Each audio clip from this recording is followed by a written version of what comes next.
अब आप उनसे बेहद नाराज़ हो गए थे और आपने भी फैसला कर लिया था कि जब तक वो आपसे माफ़ी मांगने नहीं आएंगे तब तक आप उनके पास वापस नहीं जाएंगे। व्यूअर, आप अपने पर्सन को विजुलाइज करिए और मैं आपके और आपके पर्सन के लिए कार्ड स्प्रेड करता हूँ।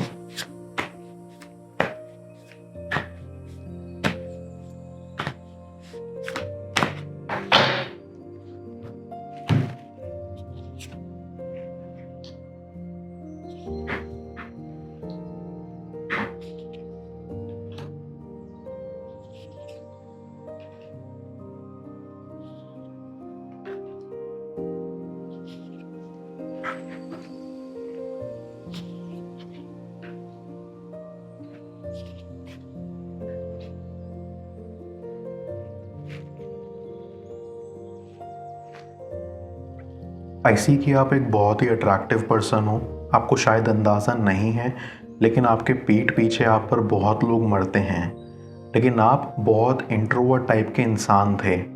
आपको इन सब चीज़ों में दिलचस्पी नहीं थी। आपको सिर्फ अपने करियर पर फोकस करना था और अपने सपने पूरे करने थे। आई फील कि आप अपनी फैमिली को सबसे ऊपर रखते हो और इसीलिए उनकी खुशियाँ आपको अपनी खुशियों से ज़्यादा मैटर करती हैं। आई कैन सेंस कि आपको आपका पर्सन काफ़ी पसंद आने लगा था। आपको उन पर क्रश हो गया था।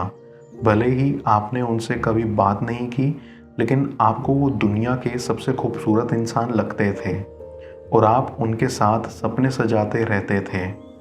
लेकिन आपका पर्सन आपको भाव नहीं देता था और ना ही वो आपकी तरफ देखते थे। ये सोचकर आपको काफ़ी बुरा लगता था और आप अपने ऊपर डाउट करने लगते थे कि आप में ऐसी क्या कमी रह गई जो वो आपको पसंद नहीं कर रहे या आप में कोई दिलचस्पी नहीं रखना चाहते।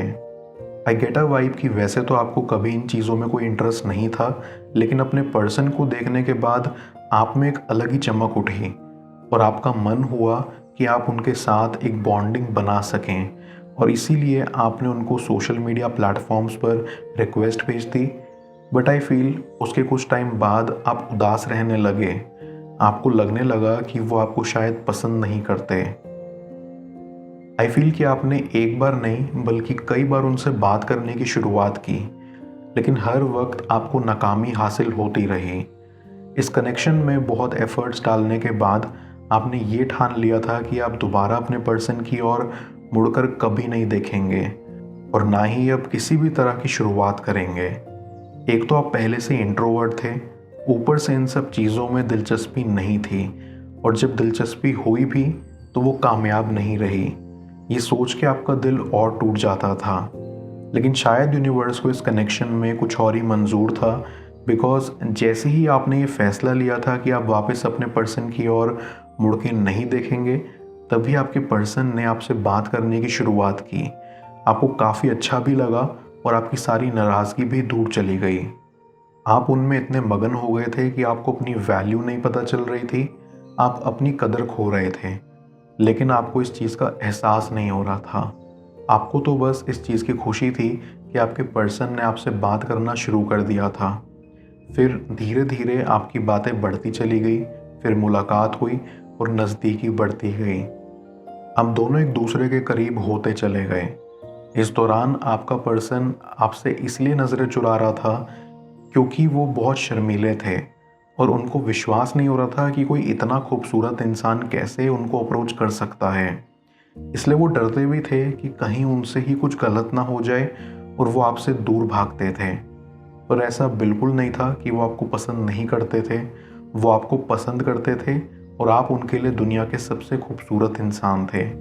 लेकिन बस वो बहुत डरते थे अपनी फीलिंग्स एक्सप्रेस करने में। उनको लगता था कि आप शायद सिर्फ उनसे दोस्ती करना चाहते हैं, लेकिन उनसे दोस्ती हो नहीं पाएगी क्योंकि उनके मन में आपके लिए फीलिंग्स जाग रही थी। लेकिन फिर अचानक उन्हें बहुत बुरा लगा कि वो ऐसा बर्ताव कर रहे हैं आपके साथ। उन्होंने सोचा कि अब उनकी बारी है आपसे बात करने की और इसीलिए उन्होंने आपसे बात करना शुरू किया और अपनी फीलिंग्स एक्सप्रेस करी, जिसको सुनकर आपका मन काफ़ी खिल उठा और आप बेहद उत्सुक हो गए।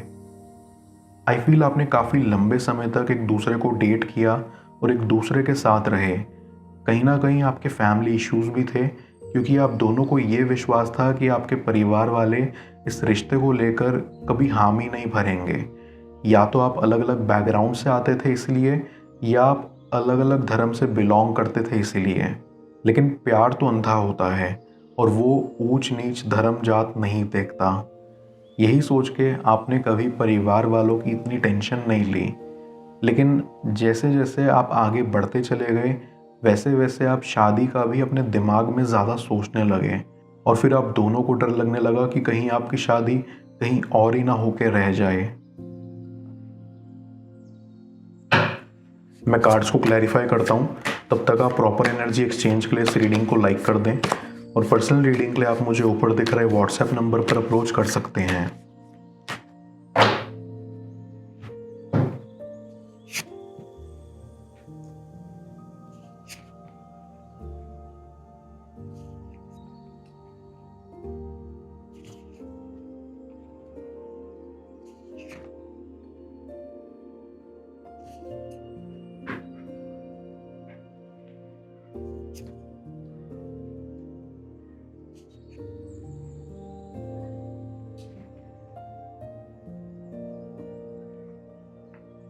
आईसी आपका पर्सन तो कुछ ज़्यादा ही डरता था। उनको ऐसा लगा कि उन्हें अपने परिवार वालों की बात सुननी चाहिए, उनकी रिस्पेक्ट करनी चाहिए, और अगर वो इस रिश्ते को कबूल नहीं करेंगे तो उन्हें ये रिश्ता ख़त्म कर देना चाहिए। आई फील ये सब सोच कर ही उन्होंने आपसे रिश्ता ख़त्म कर दिया, लेकिन उनका मन ऐसा करने को नहीं था क्योंकि उनकी खुशी तो आप में ही थी। ये कहा जा सकता है कि आपका कनेक्शन ख़राब इसीलिए हुआ क्योंकि उसमें परिवार वालों की मंजूरी नामंजूरी का इशू आ गया था। आप काफ़ी टूट चुके थे ये सुनकर। आपको विश्वास ही नहीं हो रहा था कि आपका पर्सन, जिसको आप इतना समझदार समझते थे, उन्होंने आपके साथ ऐसा किया। उनको अपने परिवार वालों को समझाना चाहिए था, लेकिन उन्होंने तो आपको ही छोड़ दिया।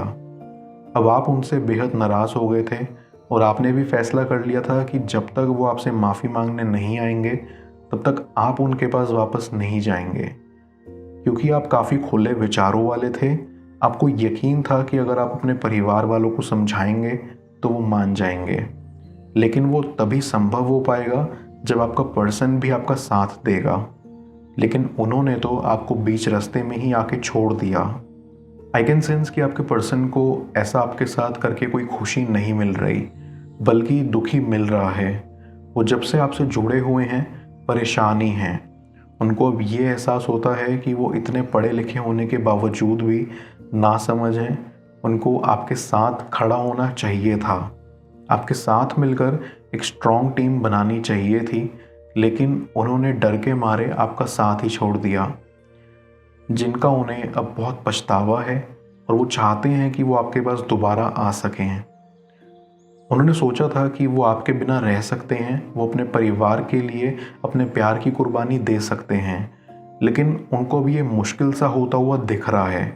उनको ये आभास हो गया है कि वो अपने प्यार की कुर्बानी नहीं दे सकते, वो आपके बिना नहीं रह सकते।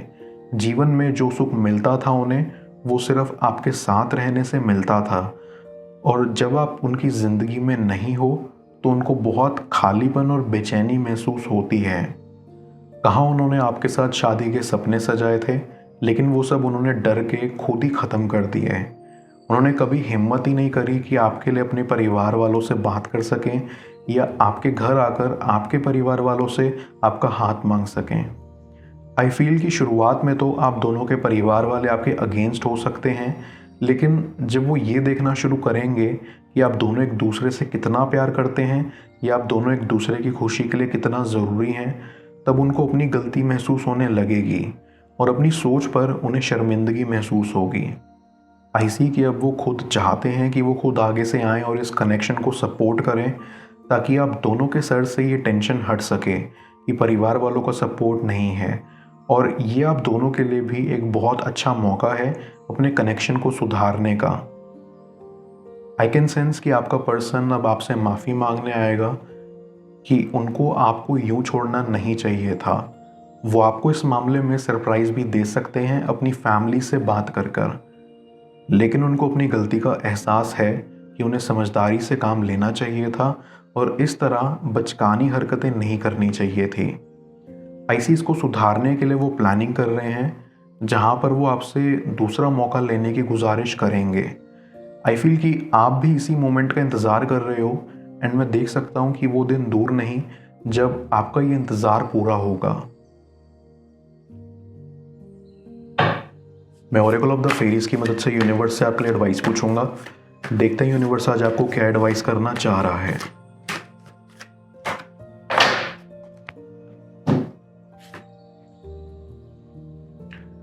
इंस्पिरेशन, ये फेरी आपको रेडी रहने के लिए बोल रही है, क्योंकि आपको अपनी लाइफ के स्टेज पर यूनिवर्स से इंस्पिरेशन मिलने वाली है। इंस्पिरेशन ये एक ऐसी चीज़ है जो कभी फेड अवे नहीं होती और हमेशा आपको आगे बढ़ाती रहती है। आने वाले कुछ टाइम में यूनिवर्स आपके दिमाग में एक आइडिया प्लांट करने वाला है, जिसकी तरफ आपको रिसेप्टिव रहना है।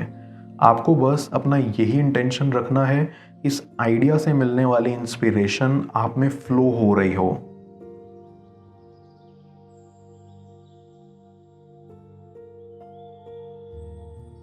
किस तरह उनके दिमाग पर आपके प्यार का भूत सवार होगा, जाने स्क्रीन पर शो हो रही इस अगली टैरो रीडिंग में। पेड पर्सनल रीडिंग के लिए आप मुझे ऊपर दिख रहे व्हाट्सएप नंबर पर अप्रोच कर सकते हैं। मैं मिलता हूँ आपसे दोबारा अगली टैरो रीडिंग में। Till then, bless you.